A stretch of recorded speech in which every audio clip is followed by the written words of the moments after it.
Good afternoon, and welcome, sincere welcome to all of you to the 2015 Bartels World Affairs Fellowship Lecture. My name is Fred Logeval, and I'm here today in my capacity as Director of the Mario Einaudi Center for International Studies. I'm also on the History faculty here at Cornell and also serving as Vice Provost for International Affairs. Just a thrill to have this opportunity. It's an opportunity I get once a year, which is to introduce our Bartels lecture. It's a highlight for us on our calendar. In fact, I would call it the single, with no disrespect to any of the other things we do, the single biggest event for us at the Einaudi Center on our calendar is this particular lecture. And so to have this opportunity to welcome all of you and also to introduce our speaker is a thrill and an honor for me. We are having this event this year in the context of some sadness. In January of this year, Cornell lost a wonderful friend, Hank Bartels. He passed away in January. I think his loss is felt all across this university for his constant and steadfast support for the university, his interest in what we're doing, and with his wife, Nancy. Hank established the Henry E. and Nancy Horton Bartels World Affairs Fellowship in 1984. The idea for the fellowship was to bring world leaders in a variety of disciplines and professions to campus, not only to give the lecture that you're about to hear, but also, and this was key to Hank, and I think it's marvelous, also to interact with students, not just in the Q&A following a lecture or perhaps a reception of the type that we're going to have after this lecture, but also in a more, shall we say, formal setting, or at least in a classroom setting, and that's what we have done since 1984. The generosity of the Bartels, the vision that they have shown, have, I think, had a profound impact on Cornell's programs, on the student experience. Both of them, Hank and Nancy, in particular in their meetings with me, stressed the connections with the undergraduates at Cornell that they wanted to try to foster, and they have certainly done so. Their legacy and Hank's legacy will be felt for a very long time to come. He was a remarkable man, Hank Bartels, and his dedication to Cornell, I think, was an inspiration for all of us. And so Nancy and the family are in our thoughts today as we proceed, as we're gathered here for this lecture. We've welcomed, excuse me, and if you have a program, you'll know what I mean. We've welcomed some 30 Bartels World Affairs Fellows over the years. There's a full list on the back of the program. It's a very distinguished list, I think you'll agree. Prominent international leaders who have shared their experiences, their thoughts on pressing issues of the day. And I'm just delighted to have an opportunity to introduce this year's fellow, Ambassador Michael McFaul, who is with us today, and just delighted that he's here. Ambassador McFaul served for 5 years in the White House as part of the Obama administration's team on foreign policy. He was Special Assistant to the President and Senior Director for Russian and Eurasian Affairs at the National Security Council, then was U.S. Ambassador to the Russian Federation. He was an architect, I would say the architect, of President Obama's effort to reset, that was the term used, to reset American relations with Russia. He is one of a very small number, in fact 2 if I'm not mistaken, non-career diplomats. If you look at the last, I think, 10 ambassadors to the Soviet Union and Russia, almost all of them have been career diplomats. Ambassador McFaul is the second who is not in that category. He was, prior to joining the government, on the faculty at Stanford University, has been there since 1995. He's now back in Palo Alto. He is currently Professor of Political Science, Director and Senior Fellow at the Freeman Spogli Institute for International Affairs at Stanford. He is also the Peter and Helen Bing Senior Fellow at the Hoover Institution, where he for several years, from 2003 to 2009, co-directed a rather timely project, the Iran Democracy Project.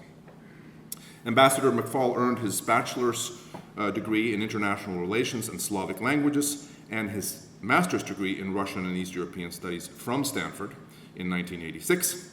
He spent time in the Soviet Union as a student at Leningrad and Moscow State Universities, then as a Rhodes Scholar, completed his PhD in international relations at Oxford in 1991.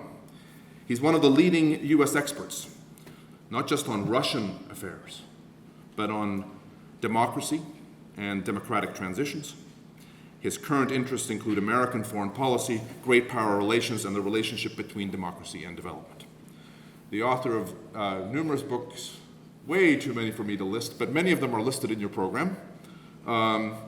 He has published very, very widely on a range of subjects. He is also an analyst for NBC News, and we are extremely fortunate to have him with us today. Please join me in welcoming Dr. Michael McFaul.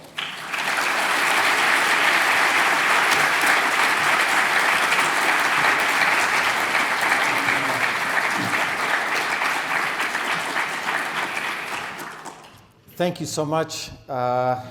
It's an honor and actually a humbling experience to be here for this lecture. I have seen the list on the back of your program. I don't think I compare to most of them. And so what I'm going to do instead is to try to be entertaining. And then you're going to tell me if I was the most entertaining speaker. I don't have the biggest title, but I hope that I will be I'm somewhere between a recovering bureaucrat and an aspiring professor. And that's what I want to do today, is to tell you a little bit about how you recover from being a bureaucrat and aspire to theoretical things again. And what I want to do today is, depending on how much time we have, is to answer one really big question. If we have time, maybe we'll get to the second question. But I want to answer one big question, because that's what we should do as academics. This is my academic hat. It comes from an experience I had right after I left government. Came home to Palo Alto. I live on Stanford campus. And one of my neighbors said, "Mike, you should come over for lunch. We're interested to hear about your experiences in Moscow." So I went over to lunch, and we started talking. And my neighbor started telling some stories about his time in government. My neighbor's George Schultz, just so you know. And George, a mentor to me for 3 decades, incredible career, fantastic person in many different ways, started telling about his last 2 years in government, 1987, 1988, the end of the Cold War. And George is a fantastic storyteller, by the way. You should invite him sometime. And he started to talk about this historic moment, the relationships that he had with his counterpart in the Soviet Union, Edward Shevardnadze. Ronald Reagan, of course, was president. Mikhail Gorbachev was the leader in the Soviet Union. And he ended, with a smile on his face saying, "Man, we did some really good work in my last 2 years in government." And as I left, I got on my bicycle, my one-speed Schwinn, and I thought to myself, man, what a disaster happened on my watch, my last 2 years in government, right? Because everything that George had just talked about, which we all thought, by the way, was going to be permanent, right? It's the end of history. It's the new era. It's integration of Russia into the West. Suddenly, well, not so suddenly, but the last 2 years that I was in government didn't seem so inevitable. On the contrary, I would say it represented the end of George's time, right? I mean, just think about the obvious facts about where we're at right now. Russia intervening in its neighborhood, annexing territory, the United States portrayed as the enemy. I think we're up to 83%, by the way. I just checked the polls before coming out here, in terms of those that have a negative view of the United States. Putin, it's a zero-sum struggle against the West. And it's not just about interest, but I would say it's about ideological things. I'll get to that later. And then our response also, I think, demonstrates there have been real signs of conflict. I won't go through the list, but I do think you have to go deep into the Cold War, not just the end of the Cold War. Things were better in the Brezhnev era, I would even argue. I think you got to go deep into the Cold War to remember a time when there was so much confrontation between the United States and Russia, and I would argue, as I do with the last bullet point here, Russia and the West. So what happened, right? Why are we in this mess that we're in? And I really do think it is a mess.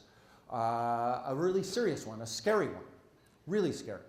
So what happened? That's all I want to do today. If you leave today with an understanding of my answer to that question, that's all I aspire to do. And I'm going to use lots of the ways to build the argument, and I'm even going to have you ever had cartoons shown in this lecture? Never any cartoons? All right, so I'm going to make some history tonight. We're going to show some cartoons to try to explain this argument. And I want to tell you where I'm going right now. This is in government. I learned this from General Petraeus, I believe, was the first person that taught me this. My bluff. Anybody, any military folks here? Bottom line up front. There you go. Correct. The bottom line up front. So my bottom line up front is that I'm going to veer to this third argument, just so you know where I'm going. But I want to march you through these others to add force and to add explanation for why I think this ultimately is about domestic politics in Russia. For the social scientists in the room, and I'm assuming there's some, well, I know there's some, they're sitting down here for sure, you'll see that my argument starts with looking at what we call structural theories, or that's what I used to remember that we called them back when I used to think about these things in that way. And then I move through different levels of analysis until I get to individuals. And just to be very simple about this, structural arguments basically say that innate forces make history, right? Balance of power, culture, geography, and that individuals just reflect those bigger structural forces. And that's a cartoonization, of course, on purpose. The other side, the cartoonization, is that people make history. They're shaped by these forces, but that actually individuals matter, their ideas matter, and that shapes history to a greater extent than these other things. Now, of course, the truth is somewhere in the middle, but I'm gonna really hone in by the end of my talk on the role that individuals play and give you an argument for why I don't think these structural arguments are as compelling as focusing particularly on the Russian story. And I want to flag that because we're going to have lots of time for questions, right? So you're going to see that I'm going to really focus on change in Russia, not change in the United States. And I'm not doing that just because I'm an Obama hack, though I am. I worked for him for 7 years, actually. I did 2 years on the campaign with him. But I really do think this story is mostly driven by what happens inside Russia, not inside our country. But I want to challenge you right now to think about that, and in questions, tell me why I'm wrong about that. Okay, so let's start with the first argument, because they build on each other until I get to the end. First, just, I don't know how you teach it here, but IR Theory 101, or back when I took it, it was called Poli-Sci 35. This is an argument about the nature of politics that has to do with the balance of power in the international system, right? You've probably seen this map before. This starts, we're at 1835 now, and we're just rolling through European history right now, okay? And what you're seeing is the borders are changing, countries are getting powerful, other countries are getting weaker, and the borders are changing. And so one explanation for why we see Russia changing the borders in Ukraine right now is just this. This is history. This is the nature of international politics. It's been true for 1,000 years. Why, McFaul, would you not think it would be true in the year 2014, right? I won't go through this whole thing. It'll take up too much time, but you get the sense, right? I mean, the last move on this, you can see Crimea there, right? It's in the Golden Horde. It's a part of the Mongol Empire now. Right when we get to the end, that piece flips from Ukraine to Russia in this map, right? So the argument here applied to the current case, Russia's confrontation with the West, is that this is just the natural order of things, right? Russia was weak after the collapse of the Soviet Union. It had this interregnum of weakness, but now Russia's back. Russia's back in the kind of normal way that we would expect. It's actually not the basket case country that you read about 20 years ago. If you look at military capacity or even economic capacity, Russia is, not a superpower, but a power, and most certainly is rising in power. And so we should expect these kinds of things to happen when great powers rise up and press against weaker powers, especially countries like Ukraine or Georgia or others in their neighborhood, right? So I don't want to take on the burden of refuting that 1,000 years of history. I want to be clear about that. That what I'm about to say about Russia and other countries is not to say that I have a one theory that fits all countries at all times in terms of explaining all conflict. But I have some problems applying that theory, that explanation, to the Russia that I knew and the Russia that I worked with while at the White House and while ambassador. First point, just a more theoretical general point, of course, not all countries that rise up and accumulate power attack their neighbors, right? So there's got to be something more to the story. Why did Russia at this time do it if in fact you think that way? Second one, that's too much of a counterfactual to get into today. Let's just skip that one.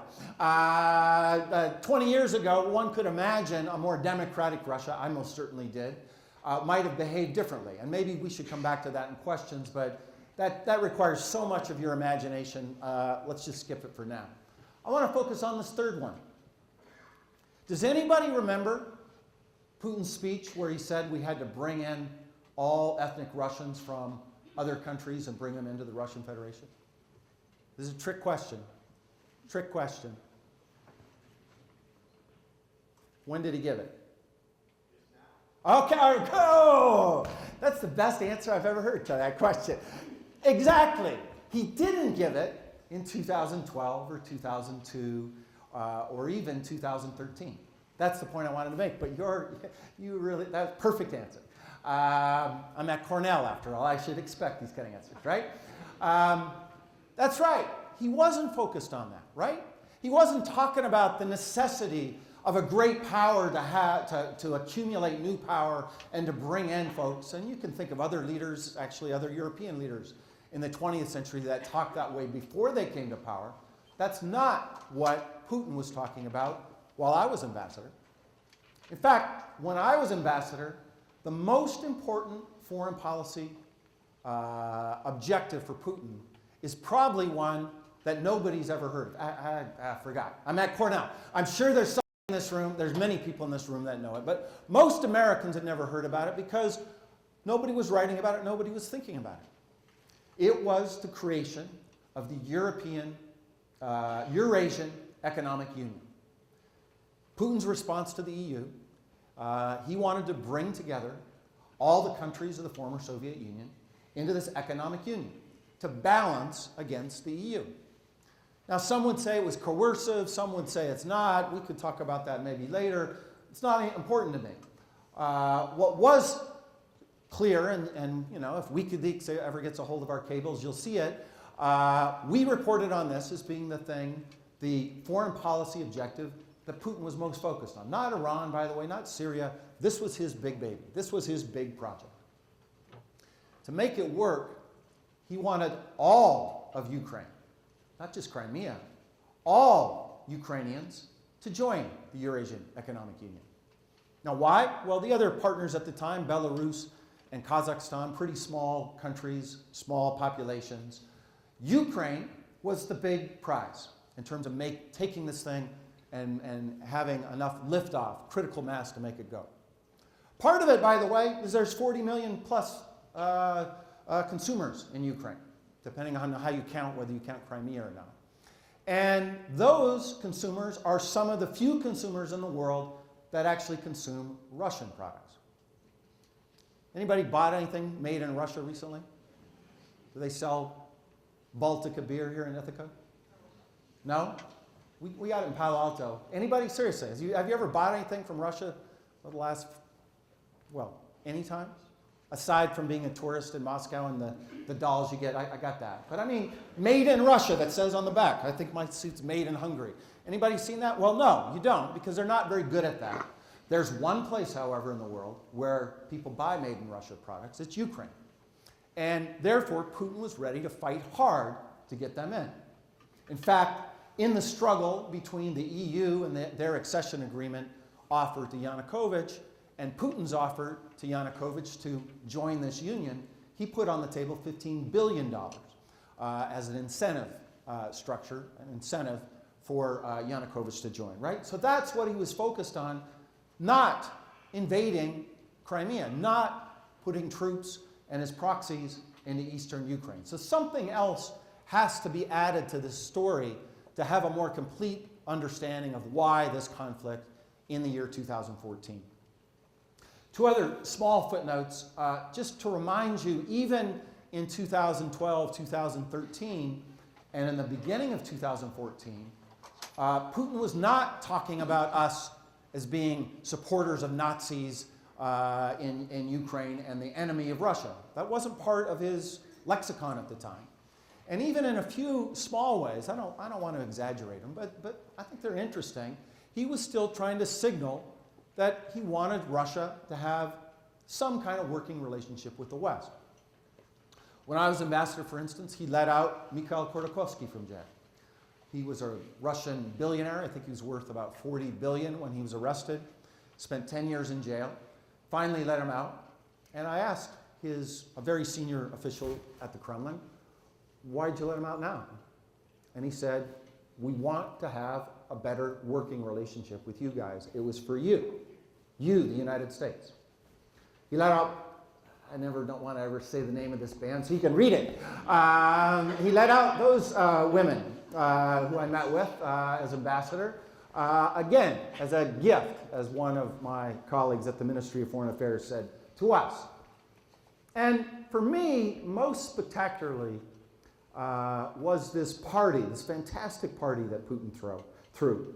He spent $50 billion on it, allegedly. Was anybody there at the Sochi Olympics by chance? Any athletes? You were? Oh. Who is that? You were there. Was it fantastic? Or did you have yellow water? No, from an athletic perspective, it was fantastic. From a media perspective, different. Did you live it with the athletes? Are you an athlete? Yes. So I was there too. Sorry we didn't meet. I toured your facilities. Okay. I can't compare to other Olympics. I confess. It's an N of one for me. I understand. But it was a pretty spectacular event. A lot of money spent. And the messaging of that event to me, as a keen consumer of the message, was this is not your Soviet Union, right? We're different. Russia's back. We're part of the world today. We're not separated in the way that we were the last time some countries visited to attend an Olympics back in 1980. There were 10,000, do you remember them? There were 10,000 of these Russians in these incredibly colorful outfits running around, mostly college students, fluent English, and their job was to make you feel like you were in a friendly place. And I took 200 photographs with various kids like that running around. The US ambassador, the nasty West representative, that was the atmosphere. And really strikingly, if you watch the closing ceremonies, you may remember there was one episode where in the stadium they had these placards, these photos or drawings, I think they were drawings, of their writers flip up. I don't know if you remember that. By the way, just a footnote, how many countries could go through a stadium of 40,000 Americans and flip up 50 or 60 writers? How many countries have 50 or 60 writers? But 50 or 60 writers that would flip up, and everybody in the stadium knew who they were. Pretty impressive culture and history that they have. Two of them jumped out at me. Brodsky and Solzhenitsyn. Dissidents.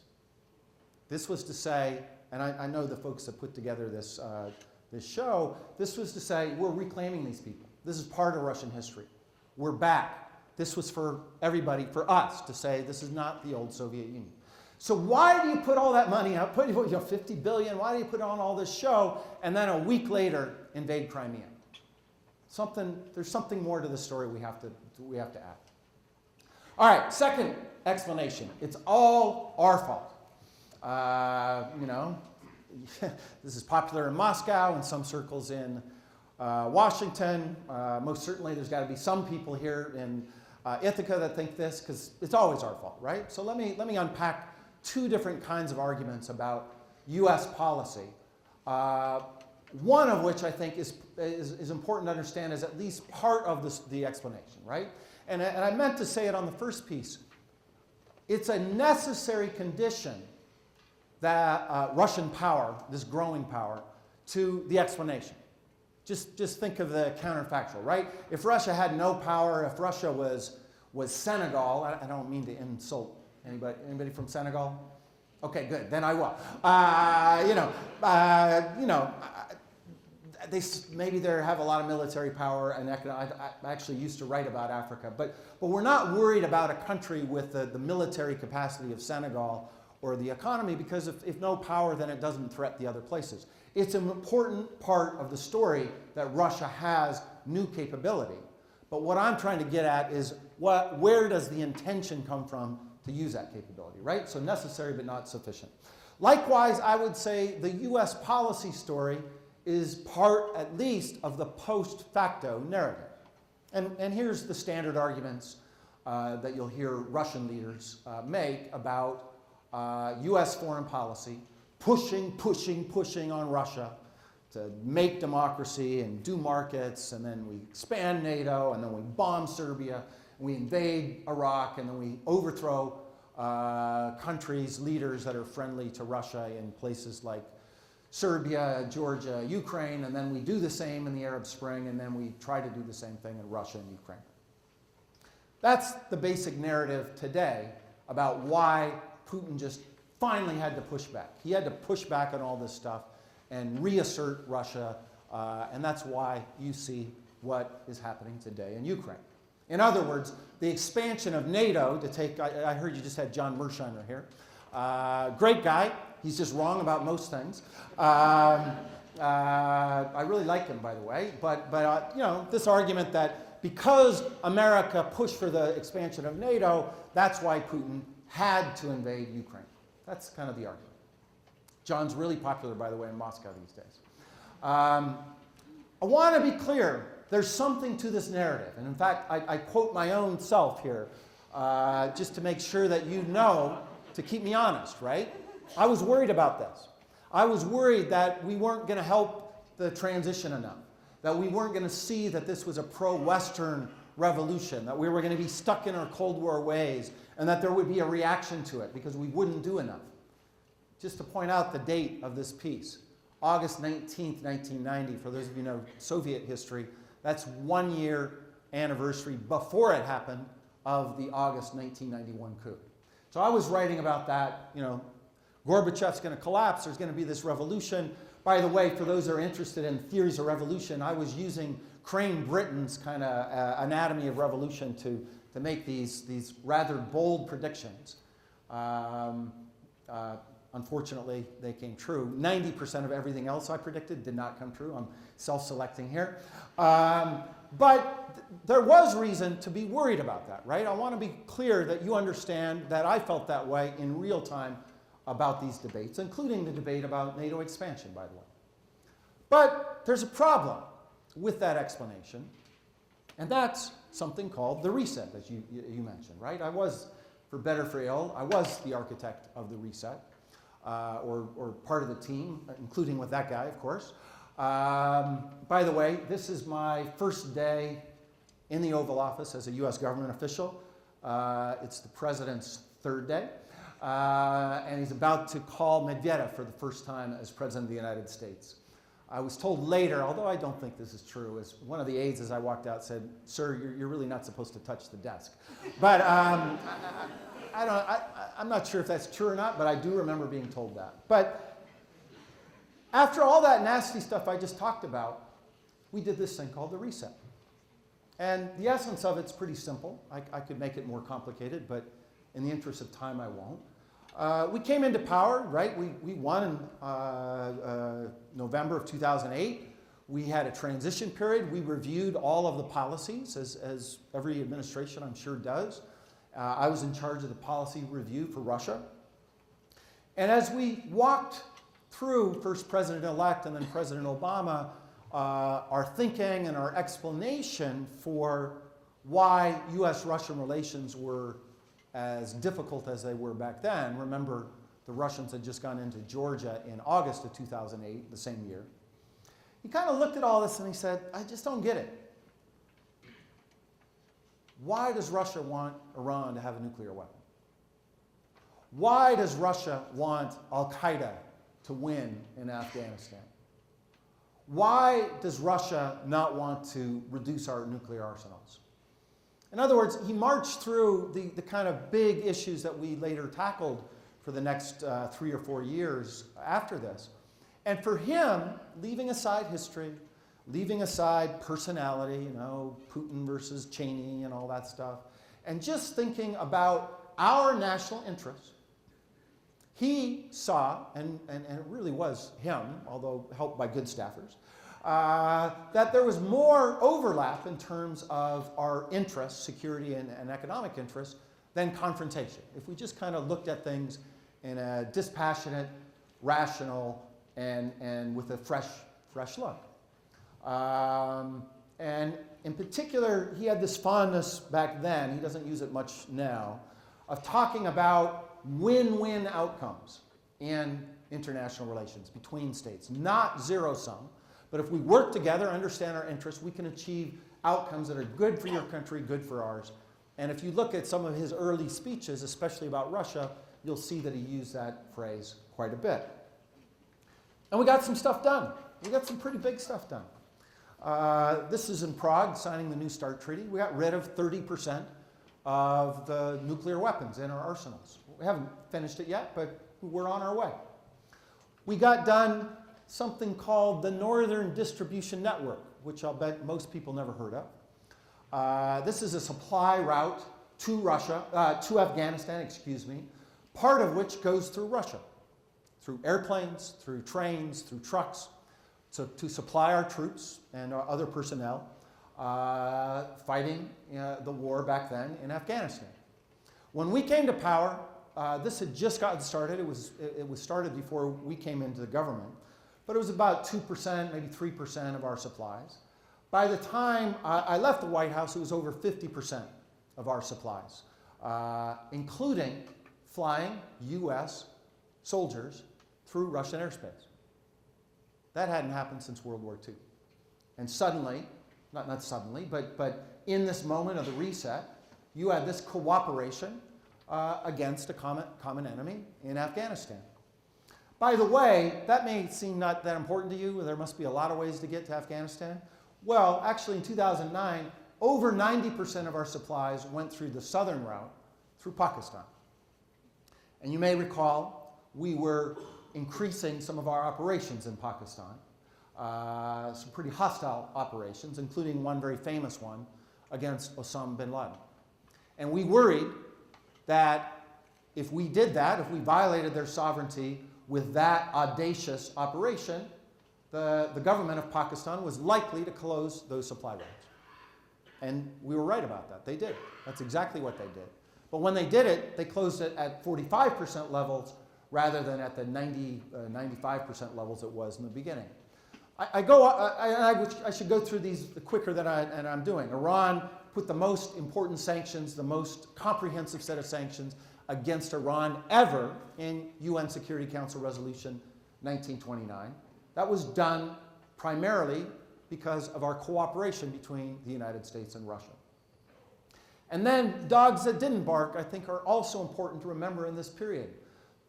The Kyrgyzstani revolution, I think we say Kyrgyzstani now instead of Kyrgyz, that happened in 2010. Val Bunce is here, so she knows about it. But I'll bet you the rest of you didn't read about it because it didn't really happen. There were 100 people that died. The regime fell. 300,000 people left Kyrgyzstan, fled into Uzbekistan, on the verge of what we feared was going to be an ethnic civil war in Kyrgyzstan. I was still at the National Security Council at the time.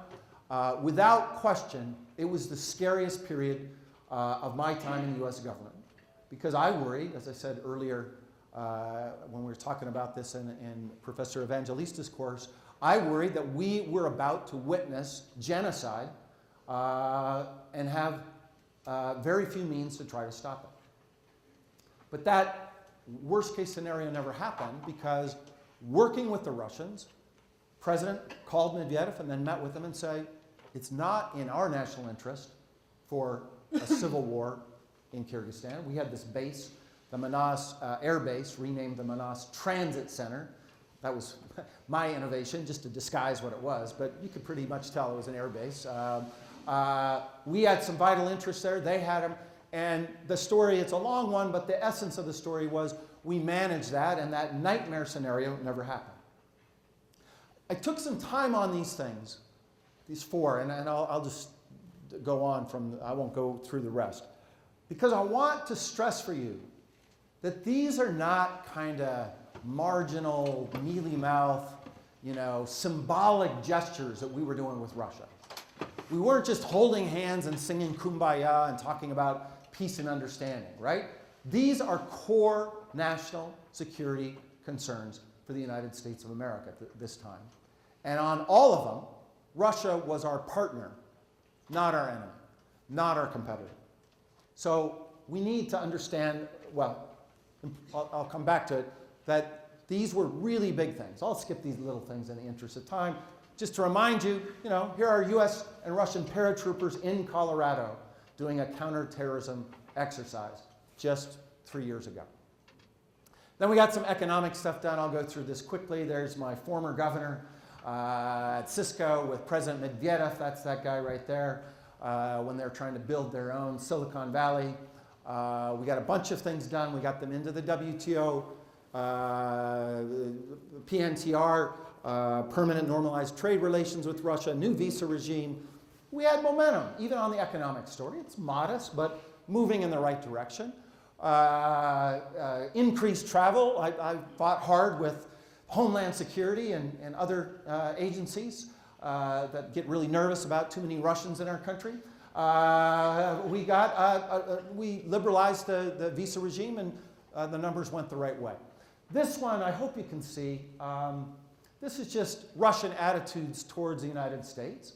And after hitting 17% right after the Russian-Georgian War, at the peak of the reset, 60% of Russians had a positive view of the United States just 3 years ago.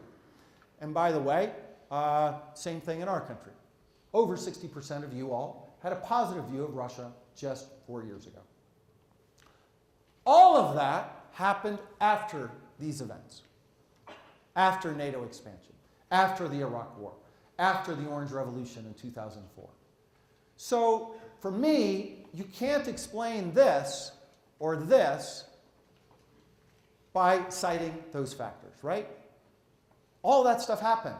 It was real. Believe me, I was there. It was real. It felt real, genuinely like we were creating a different kind of cooperative relationship with Russia.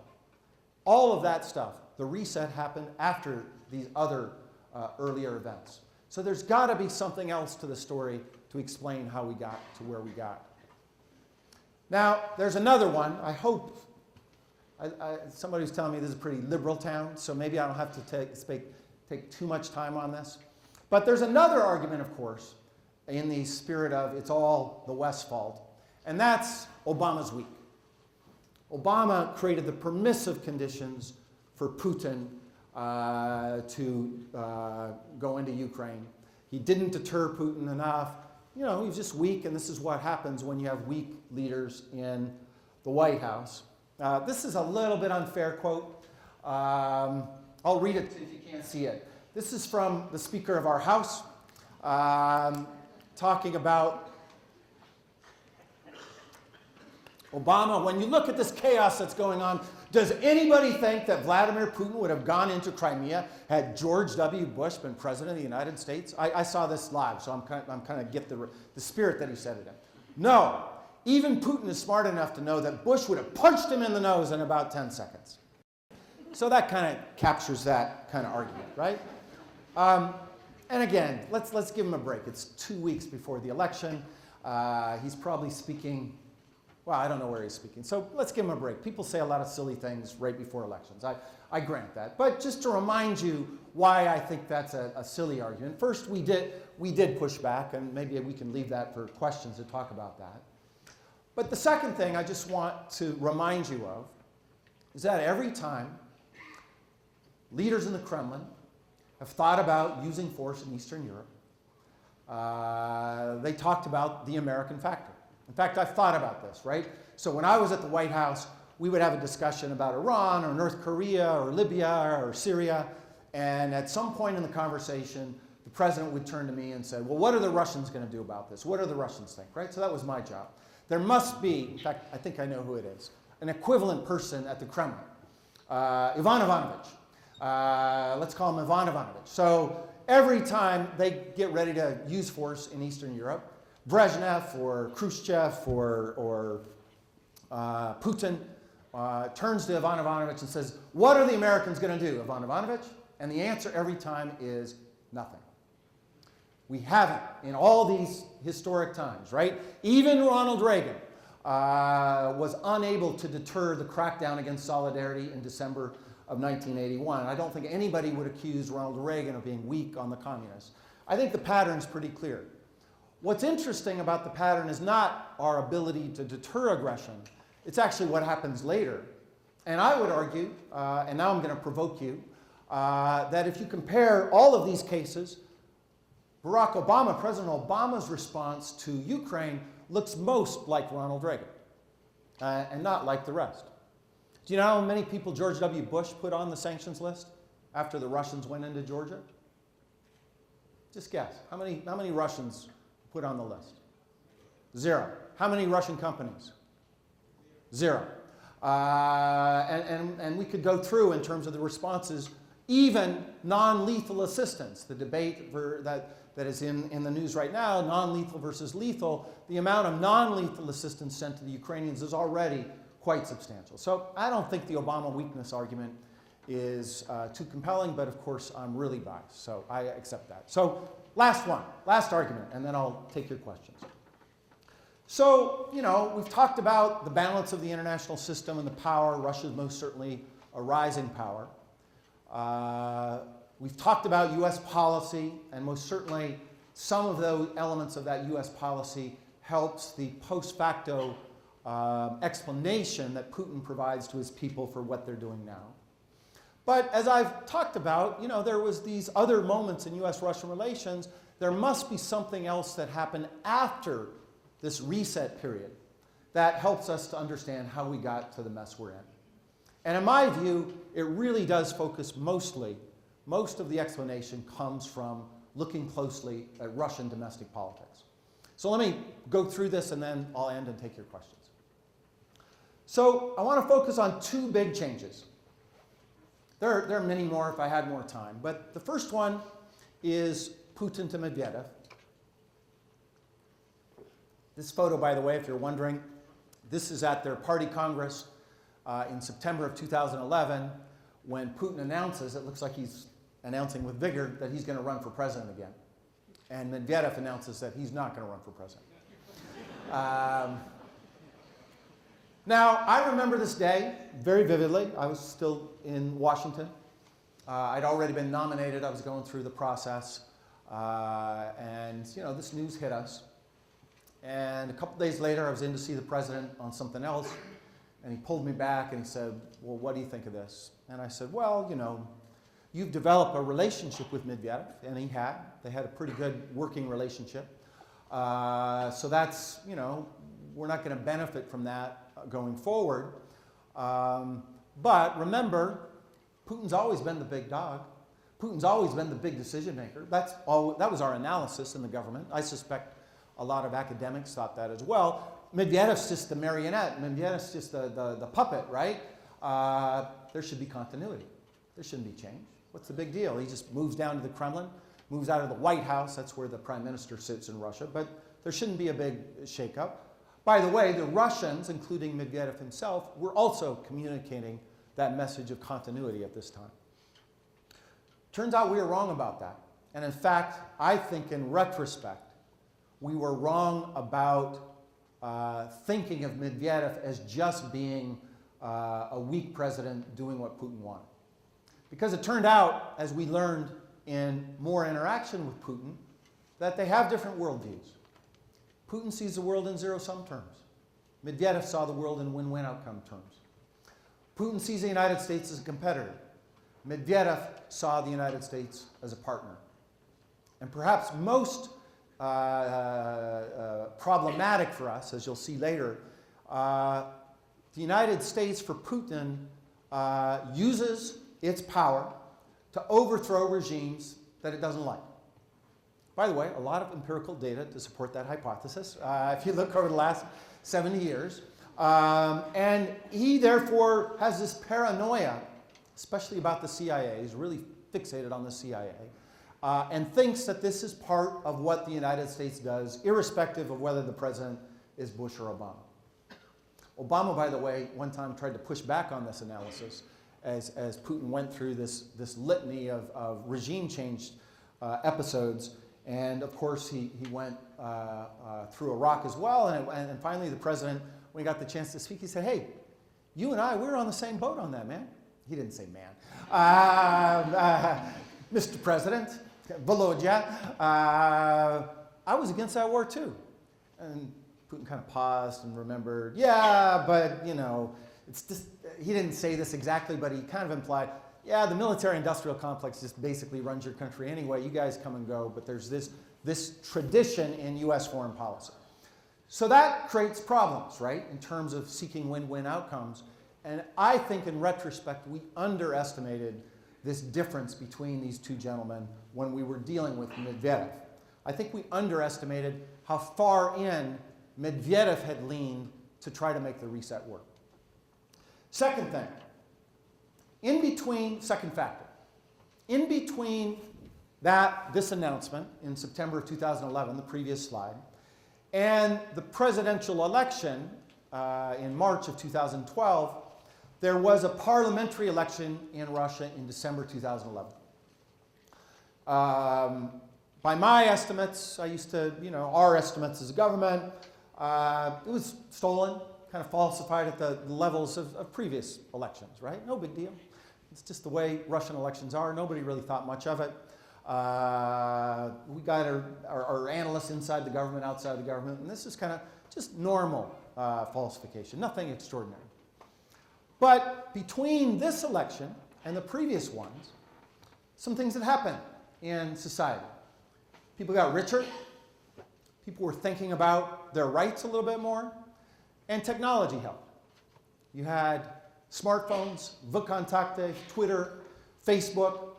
And so this time, when this falsification happened, it got discovered, it got documented, it moved around the internet in a rapid way. And some folks, especially urban, rich, educated folks, not everybody, but those folks, that's Bolotnaya Square, if you know Moscow, December 2011, they decided that they were going to protest this election. They were going to say, we don't like this, our votes being stolen. And they whipped themselves up, as these events sometimes do, and they moved from initially just protesting the vote to eventually, as these protests grew, to protesting the entire regime, the entire Russian regime. Putin didn't like it. Surprise, surprise. First he was pissed. I mean, I've heard him talk about it, and he's like, these people, I made them rich. Why are they turning on me now? I'm the guy that turned Russia around. I'm the guy that Yeltsin guy, he was the guy that led to economic disaster. I'm the one that made them all rich. How could they turn on me now? Now, my own view is that oil and gas prices made them rich, a lot more than probably Putin, but happens on your watch, whether you're an American president or a Russian president, you take credit for it, right? But the second response was how to deal with these protests, how to respond, and how to come up with a new argument for first the campaign, which he won a couple months later, but then just an argument for legitimacy for Putin to be in power. The economy wasn't growing in the way it was during his first 8 years, And now he's coming back for a third term. And so they debated it, and I'm going to come back to that for a minute. It was not inevitable, the response that they came up with, but Putin decided that they needed to crack down on these folks. And as part of the crackdown, and as part of the argument to his electoral base and to his supporters, to resurrect the United States as an enemy. And as the force that was creating this, right? These people didn't come and organize themselves, just like in Serbia, just like in Ukraine in 2004, just like in the Arab Spring. This was the United States that was making this happen. And that's the argument that Putin began to sell. I'll skip through these in the interest of time, just talking about different things that we were doing. But over time, you know, first we saw this. This is exactly when I land in Moscow 6 weeks after this. This is all happening. We're like, oh, let's just relax. It's just a campaign. It's just electoral politics. And over time, we learned that it wasn't just electoral politics. It was here to stay. I then became a part of it. This is a month after I was there. And because of some of the things I had written as an academic, unfortunately, you don't get to hit the delete button when you join the government. Actually, Secretary Clinton's learning too. And, you know, they cut and pasted some things I'd written in my previous life to talk about the fact that I was sent by President Obama to foment regime change in Russia. That was my assignment. And so here, you know, Navalny, one of the opposition leaders, he was my project, right? This is from Russia Today. They even said one time that it was McFaul that sent Navalny to Yale for 6 months so that he could get his revolutionary training. And I said, I tweeted back. I'm on Twitter, by the way. Follow me if you want to. Keep debating these things. I tweeted back, why would a Stanford guy send somebody to Yale? Come on, man. But this was the new Russia. They put out a calendar. McFaul girls, and every month had a different opposition leader in it, both in Russian and English, by the way, so you could get both versions. This is a poster from, for those of you who know the Russian history, from the May 6th demonstration in 2012, one that actually turned violent and people were arrested, and some of those people are in jail today. And this just says, you know, the political circus is coming back to the arena,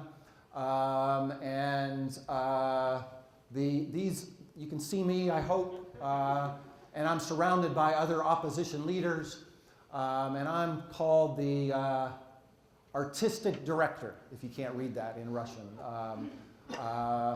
This woman, by the way, is Sobchak. She just announced today that she's fleeing Russia at the advice of the FSB, the successor organization to the KGB, because for fears that she'll be assassinated.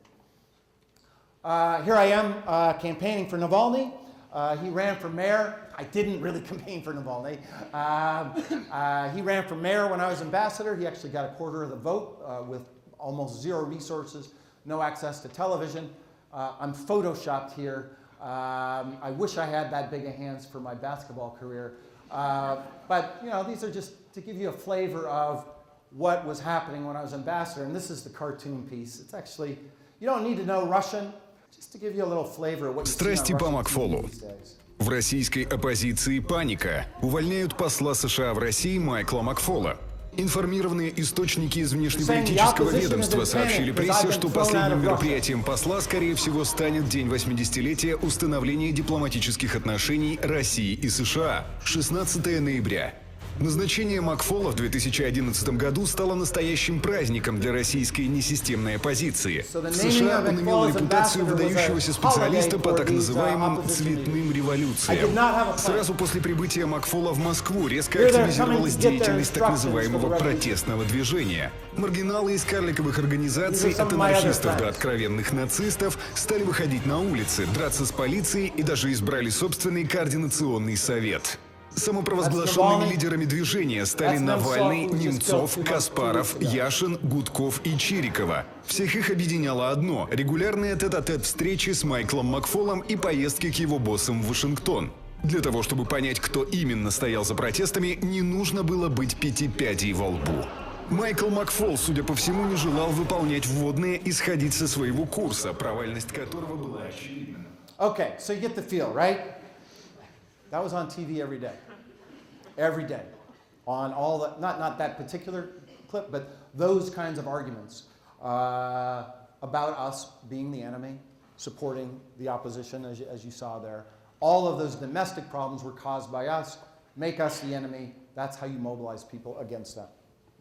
And by the way, just because he appears there with tragic consequences, you stir up hatred, you call these people enemies of the state, you label them the fifth column, and people get killed, as Boris Nemtsov just got killed a couple weeks ago. Last piece on this.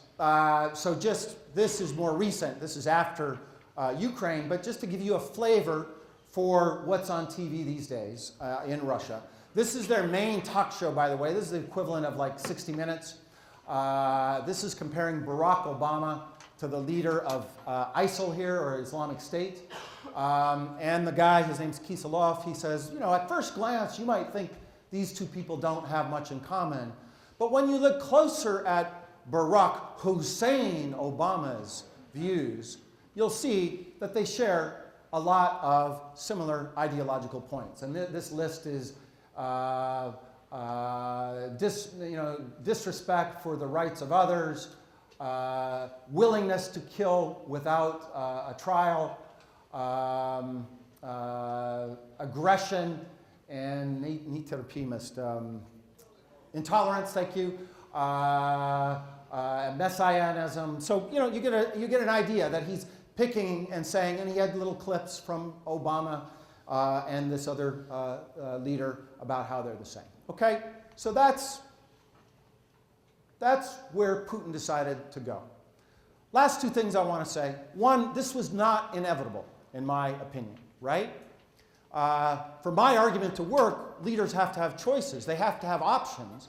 And I would just remind you that President Medvedev, in response to the same demonstrations, had a different approach. Here he is, meeting with Boris Nemtsov, that's the guy in the far right there who was killed recently, and Mr. Udaltsov, who's now under house arrest. This meeting took place out at Medvedev's dacha, and it was his attempt to negotiate a kind of, you know, path for political reform moving forward. By the way, if despite all those things that I saw, the only time I ever met with the leaders of the political opposition together, I met with them, you know, at cocktail parties and at different events around town, but the only time I ever sat down with them, and we actually didn't sit down, we just encountered each other, was in the cloakroom of Medvedev's dacha on this day. I was coming in for a meeting with the president, with the delegation, and these guys were coming out, getting their coats. They all freaked out when they saw me, especially this guy Udaltsov, who's not a big fan of the United States. That was the only encounter. But I think it's important to remember that there was an alternative path. It was not inevitable that the leader of Russia would take the course that Putin chose. And yet, and this will be, I'm going to conclude on this, even up to the events that happened in Ukraine last year, I would say that Putin was still struggling with these dual impulses, right? On the one hand, he thought we were fomenting revolution. On the other, he thought that the ExxonMobil-Rosneft deal, allegedly for $500 billion if the joint venture goes forward, was the most important event in US-Russian relations. He told us one day that he deliberately chose the American company because he wanted to build this kind of bridge with the United States. And these other things I talked about, Sochi courtship of the world. So I want to make Putin a little more complex for you, okay? It wasn't inevitable. It wasn't this was bound to happen. It was just he had this argument that he was developing. He had this suspicion about us. We stopped cooperating on a lot of things. But even up until February, I would say these dual impulses were at play. In fact, I saw them in our interactions with him, including, very famously, when he and President Obama sat down in September 2013 and cut this deal to eliminate chemical weapons in Syria. But then the last straw that broke the camel's back, of course, was the fall of the government in Kiev in February of last year. Now, I want to make clear, because sometimes my government officials are not making this as clear as I think we should, we supported a pacted transition, to use an academic term. We supported a negotiation between Yanukovych and the opposition. We didn't like it. Yanukovych had just killed 100 people. We debated it, but we decided at the end of the day that that was a better outcome both for stability in Ukraine and for our interest with respect to our relationship with Ukraine and Russia than the alternatives. And we worked it. We worked it hard. I think the vice president called Yanukovych 12 times during this period to try to get him to sit down and negotiate a deal with the opposition. And I remember the day when they signed it. I was in Sochi. We all did our high fives, and we thought this was going to be a breakthrough in a very difficult situation. And a few hours later, Yanukovych fled. He left. Went to Kharkov, then he went to Crimea, and he eventually ended up in Rostov, of all places, in southern Russia. I, to this day, do not totally understand why he left the way he did. Maybe in questions we can talk about some theories about it. It was strange. It was shocking to us. He said his life was in danger. Putin's now said that in this TV thing that he just did recently. But his life was in danger in Kharkov or Crimea. That was not our reading of the situation at all. So it's still mysterious why he decided to leave the way he did. But it wasn't portrayed mysteriously for Putin. For Putin, this was the CIA again. We double-crossed him. This all was a giant smoke screen, this negotiating with him. This was another case of the United States fomenting regime change, this time again on his neighborhood. And so he struck back. In fact, he just said this yesterday, and I believe him when he said he struck back the way he did, looking for a way to push back on the government in Kiev and push back on us. That's when he went into Crimea. And that's when he decided, after that was successful, to roll the die and to support these fighters, including some of his own in eastern Ukraine. So I'll end with good news and bad news. I have more slides on this if you're interested in questions. So the good news, if you buy my argument, is that this is not some master design by Putin. He hasn't been sitting under a map, since he was a kid, dreaming about resurrecting the Russian Empire. I don't believe that. He likes the Russian Empire, by the way. He believes Russia was wrong and the Soviet Union was wrong, but I don't see the evidence for some kind of grand design and big plan, and we're now just in chapter 26 of a chapter, 52 chapter grand strategy. I think he's overrated as a grand strategist. This was tactical and emotional, not strategic. And therefore, I think it's a question as to where it goes. In fact, I think that matters more about what we do and less what he does. And more generally, if you buy my agency kind of argument here, we are not destined forever because of culture or history or the balance of power in the international system to have conflict with Russia. I don't believe it. And I hope I presented an argument for why you shouldn't believe it either. The bad news is I don't see a way for Putin to back down from his position now. He's fighting a messianic ideological struggle against Nazis, NATO, and the decadent West, right? The decadent West is a big part of his message back home. We are evil. That's how we're being portrayed. We're ISIS, right? Barack Hussein Obama. I think it's really hard to sit down and negotiate with evil.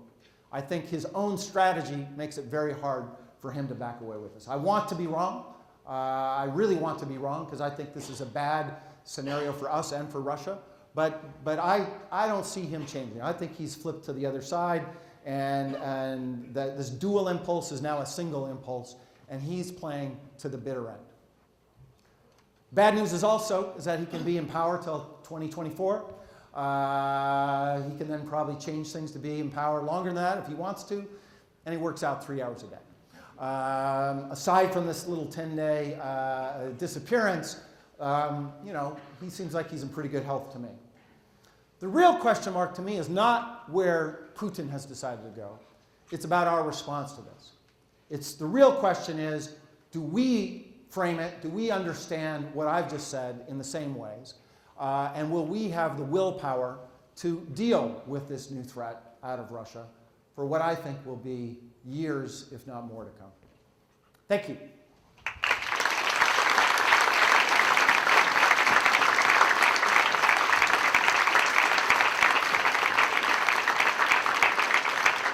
Okay.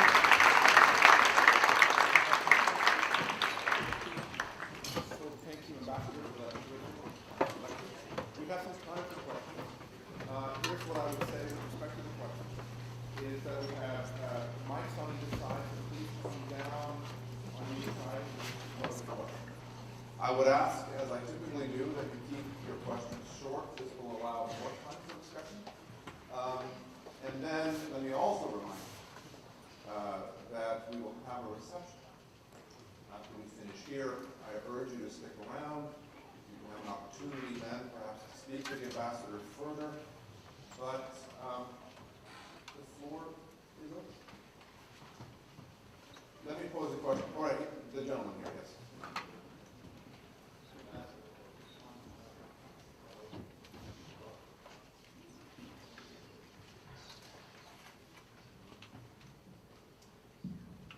Hello. I am an ethnic Ukrainian. Lived here since I was 3 years old. So naturally, I have a lot of interest in what's going on in Ukraine.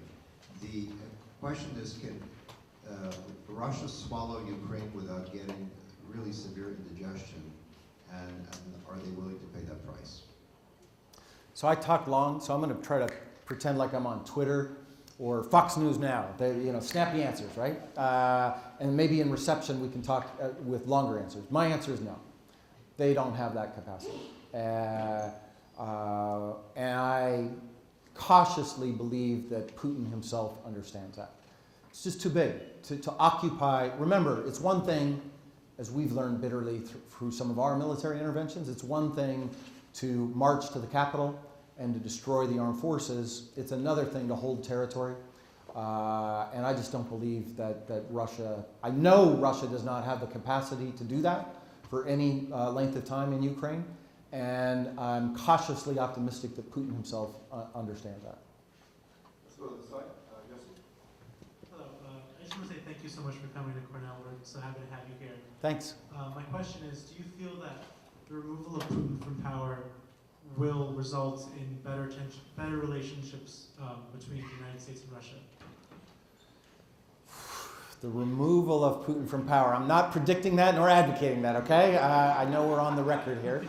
And I'm saying that for my Twitter followers as much as for anybody in the audience. But I do believe that a different leader can matter. I do believe that, right? And I witnessed it with Medvedev. I do believe that a more democratic set of institutions governing Russia will make them more likely to look for cooperation with the United States. I don't pretend that it'll be easy and quick and automatic. And Russia is a big country with a lot of interests, with a lot of borders, with a lot of countries. No matter what, even if Boris Nemtsov had become president of Russia, and there was actually some talk of that in the late 90s, that he might be the successor to Yeltsin, I believe that had that happened, Russia would be more democratic today than it is right now, and that they would be more cooperative, but there would have been tension, there would have been conflict. But yeah, that's fundamentally, I do believe that individuals and institutions and ideas matter. It's not just about some book of national interest that you pull down from the shelf. I remember, by the way, when I went into the government and I'm learning how to use the different computers and secret and top secret, and I asked one of my new staffers, this is January 21st, the day after the inauguration, I said, where's the big book of the national interest, right? Now I'm gonna finally get to see this book that I've been reading about, and she said, at first she didn't know I was joking, and then she said very sheepishly, well, Dr. McFaul, they called me doctor back then, Dr. McFaul, that book doesn't exist. We're actually going to try to make it up right now. And we try. Let me just follow up very quickly on this because it relates. So if in your analysis domestic politics is key in terms of explaining Putin's actions, could you say a little bit more about whether it worked? You know, the polling suggests that he's very popular. A cynic might say, well, those polls don't amount to very much because we can't really trust them. But could one argue that in the short term, perhaps the medium term, it showed a certain shrewdness on his part in taking these actions? Yes, without question. So, but the key words in your question are short term and medium term, right? So in the short term, did it work? Absolutely. I think those numbers are soft, by the way. And I would just remind you that this is a country where there's not a lot of pluralism right now. People are afraid. There's political assassinations. Mr. Snowden, as you may recall, came to Russia when I was ambassador, and he talked a lot about U.S. capabilities with respect to things that the United States can do. Without talking about things I shouldn't, let me just tell you, remind you, Russia has a lot of capabilities in those domains too. In fact, they're probably with us right now because I have a cell phone with me. In that context, when a total stranger calls you up, sitting out there in Nizhny Novgorod and says, you know, I'm Ivan Ivanovich, working for polling agency, yada yada, you know, do you like Putin or not? Guess how people are going to answer. So always remember that. But my own, you know, looking at the numbers and other things, there has been this rallying around the flag. There's no doubt about it. And he played it right. But those things dissipate. George W. Bush had 75% of the American people with him when he went into Iraq. 75%, including most Democratic candidates for president at that time. Maybe he didn't hear in Cornell. You probably were ahead of the curve, but Somewhat lower numbers. okay. I just remind you that even something, and he didn't control all of the media. He didn't control both houses of Congress. You know, he didn't control all non-governmental organizations. MoveOn.org was still active, and yet he had 75% in those conditions. So remember that happens. I think that's something you could see. The question is about the medium term, of course, right? The question is, as the economy begins to contract, it's now contracting, mostly because of oil and gas prices, but in the margins because of sanctions as well. The question becomes, when do people get tired of supporting these, you know, rather unsavory characters in eastern Ukraine, and the price for that, for some, is billions of dollars, actually, that they've lost already in the year. For others, it's not going to St. Bart's in December. You know, the yacht has been parked because they can't get visas. And then those are the rich people, but then others are where, you know, inflation is serious. Inflation is affecting people that used to work for me at the house that I used to live in, my bodyguards. That's real. When 40% of your food is imported from Europe, big inflationary effect on that. That affects not just the billionaires, but everybody. I just don't know when that translates into a change in foreign policy.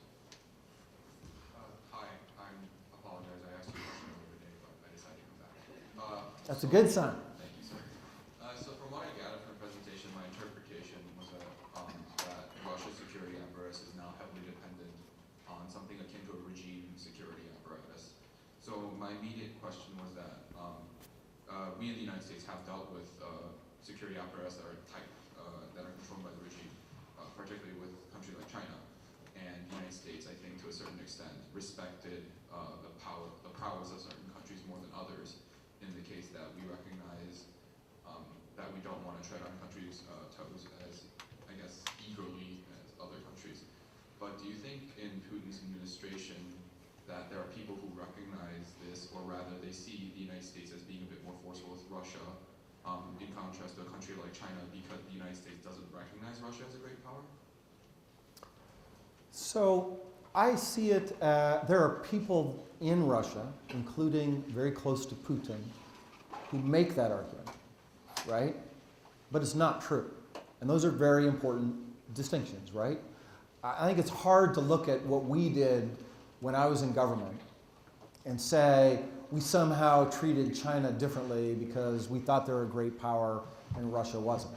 I don't see the evidence to support that hypothesis. When we first went to Moscow in July 2009 with the president, unfortunately, it turned out to be the last summit. We planned a different one, but then it got canceled. He gave a speech at a college, at a university, by the way, and he said rather boldly, and I'm sitting next to the historian who's writing about John F. Kennedy, so I could be wrong about this. I want to parentheses, I haven't done the important historical research to know that this is true, but I think he's the first president that I can remember that ever said to Russians on the record, we want a strong, prosperous Russia, right?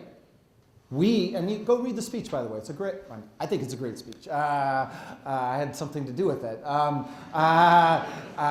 It lays out an argument, a pretty detailed argument, the kind of analytic argument for why we're trying to reset relations with Russia. And part of that was we think a strong Russia, a rich Russia, is good for our national interest, not bad for our national interest. That was the argument at the time.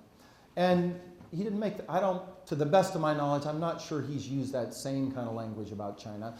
But I'll tell you, I sat right across the hallway from the folks that were responsible for our China policy for 3 years at the White House. We basically had the same approach with different dimensions and different pieces of it. But I would not characterize that we had one policy for Russia and a very different one for China.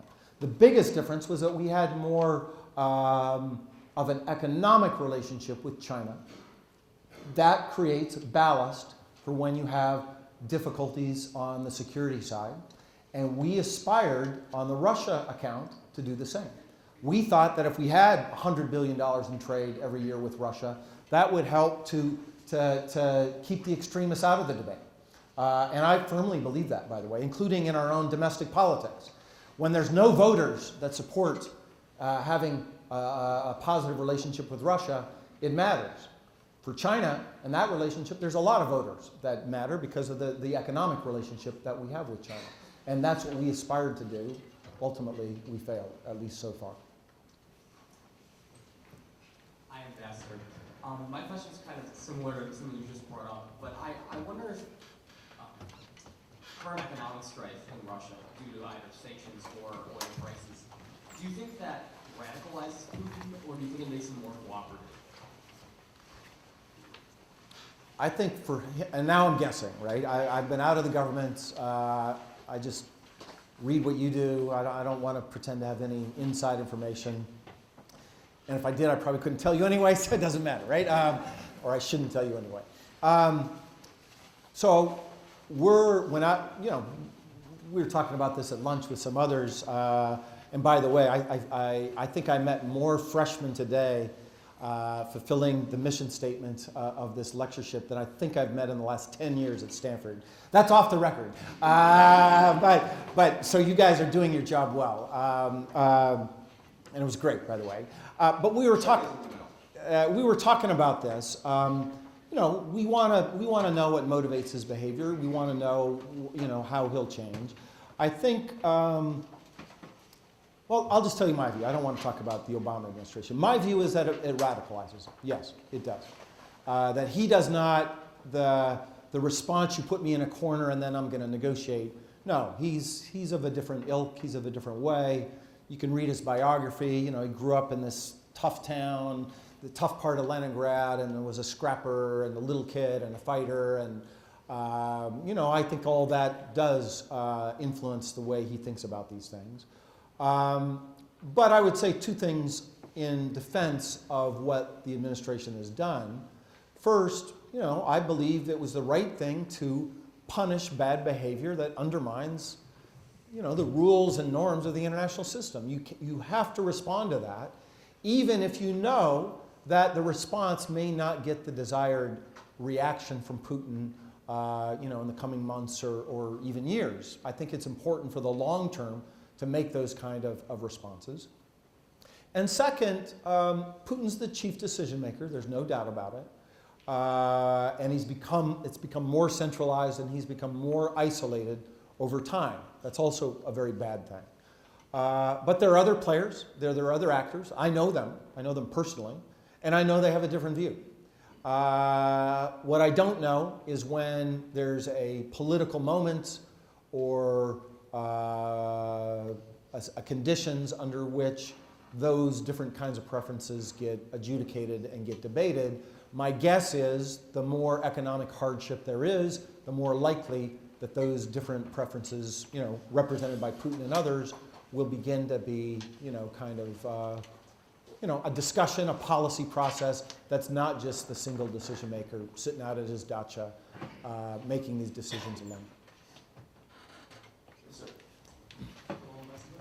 My name is Miguel. I'm Ukrainian. I'm also a Ukrainian officer.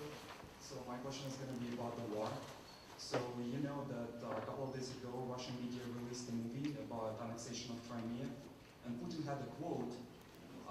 He basically said that if the operation was not successful, they would deploy Nuclear weapons. their nuclear capability. So what do you think about that? That's really scary. That's where I began my remarks, right? This is a scary time. My first explanation of that is that's a sign of insecurity, not security, right?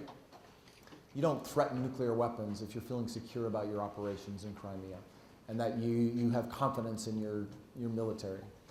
But my second response to that is fear. It makes me nervous. It's not the first time he's invoked the nuclear threat in the last several months. That's a sign of a place becoming unhinged to me, a leader becoming unhinged. And it makes me nervous. Somebody asked me earlier today in a session, is it more dangerous today or less dangerous than the Cold War? And I didn't live through most of the Cold War. I just lived through the end of it. But it feels a little more uncertain and stable. I don't remember Soviet leaders making those kind of comments. Maybe they did. I'm ignorant. I want to be careful. But it scares me because it just feels like the system is kind of, one, he's isolated, and two, it's a little bit out of control. So like the assassination of Nemtsov, right? Not the first person to be assassinated. Allegedly, he was killed by Chechens who were avenging what he said about what happened in France. But what I fear, first of all, the hatred that the slides that I showed, you put that on TV enough and crazy people begin to believe it. And it happened to me. I had lots of crazy people threaten my life when I was ambassador. So I know what it feels like. And it's real. Crazy people get animated, but then there are paramilitary groups and, neo-Nazi groups. And they have some relations with the state and some are independent. They all have friendships, that go back from when they were all part of the state. And, they start to do things on their own in the name of what they think is the national interest. And it just feels like it's a little bit out of control. And those two things, both Putin's isolation and, saying these kind of things that I think underscore insecurity, and this sense of things are a little bit out of control, that makes me nervous. Sobchak, she just announced yesterday she's leaving the country. The government told her to leave the country. Think about how strange that is, right? Imagine the FBI showing up to an opposition figure leader or a journalist and saying, I don't know who would be the right one. I was going to say Jon Stewart. That's not a good example. It somewhat is because of his edginess, but we can't protect you. You need to leave the country because we fear for your life. Sobchak, by the way, has an interesting relationship with Putin. Putin used to work for her father. They have a much closer relationship than you might imagine.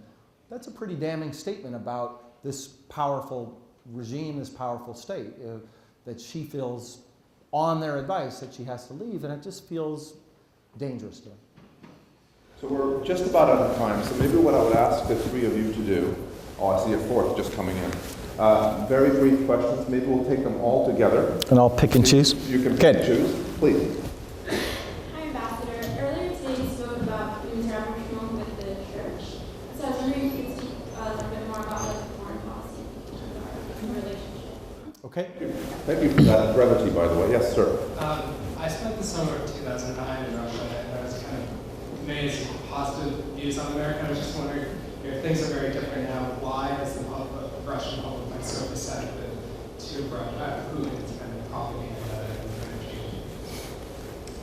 energy? Yes, my question is about the way current affairs in Russia is framed within the context of Russian-American relations. So is there really a need to invoke this Cold War rhetoric as in the title of the lecture?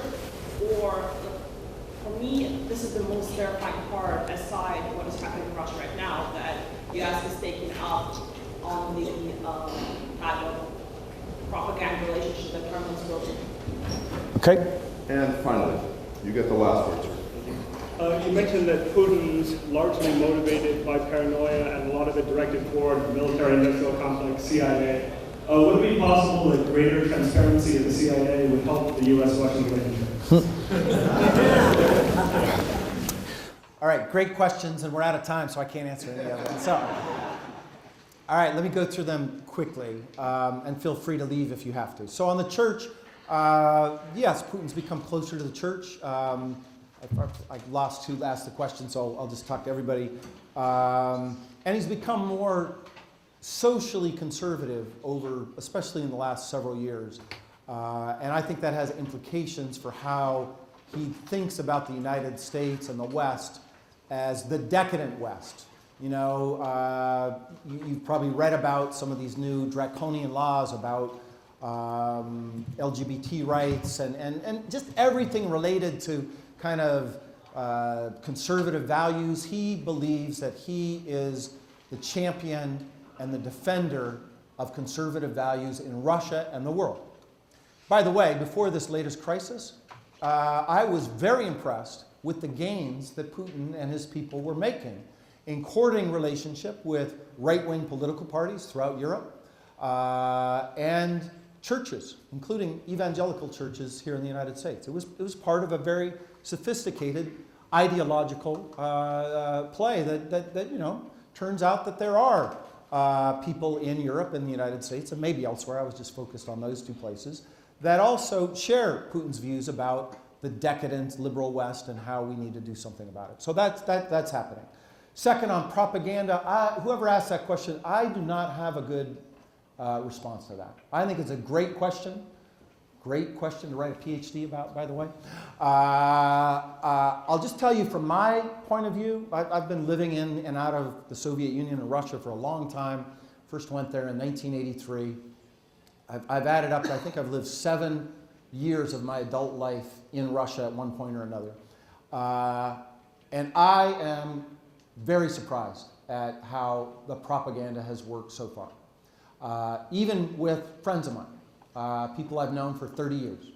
And I don't understand it, and I think we need to understand it as a country and as a community, or for people that are concerned about, you know, confrontation with Russia.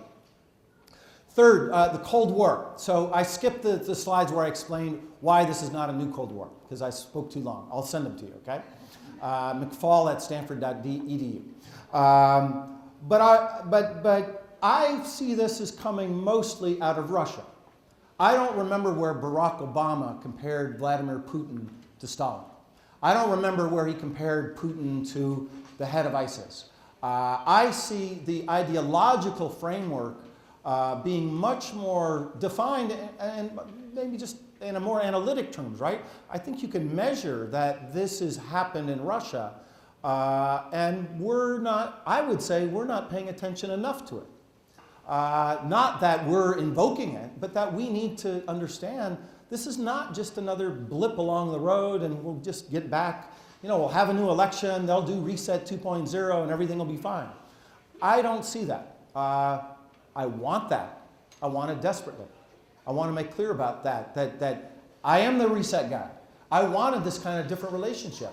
I'm the guy that wrote in the president's speech, I think it's in the U.S. national interest for a strong, prosperous, I wanted to get the word democratic in there and I lost that debate. Russia.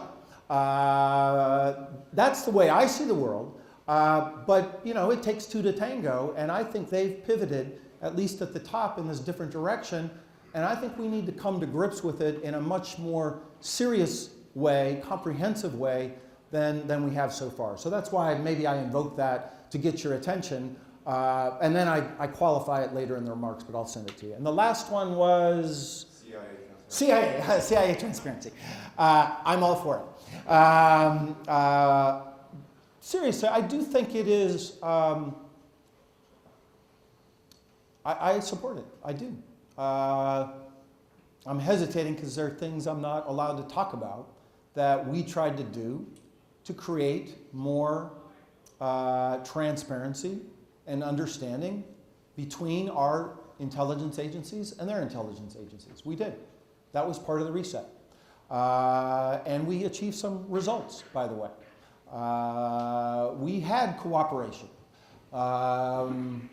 Sochi, for instance, I'm trying to find things I can talk about that are at 30,000 feet and not in the weeds, but just imagine if your job is to make sure that the athletes and tourists from America are safe in Sochi.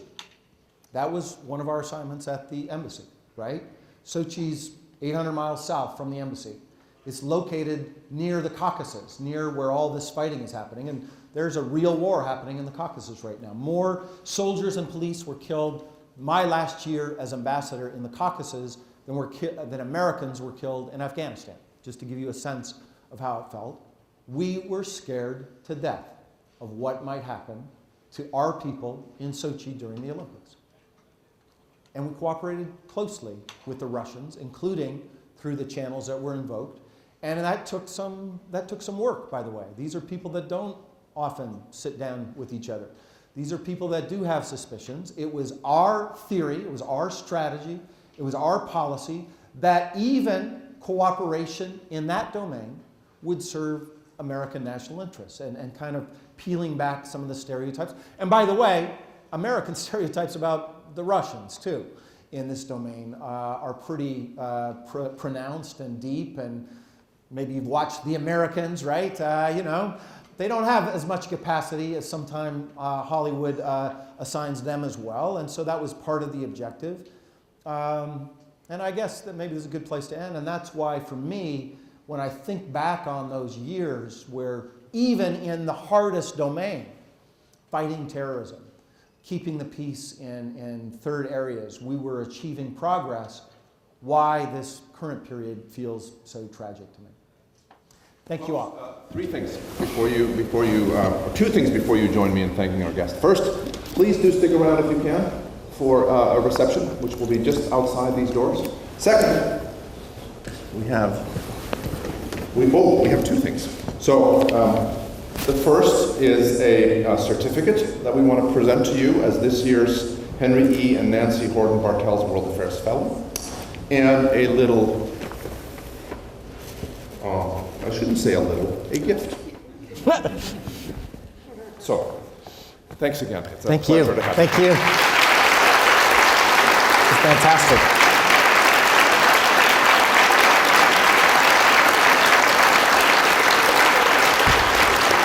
Thank you. And you're already doing this, but I'm happy to do it one more time. Please join me in thanking Ambassador. Oh, one more time. Thank you.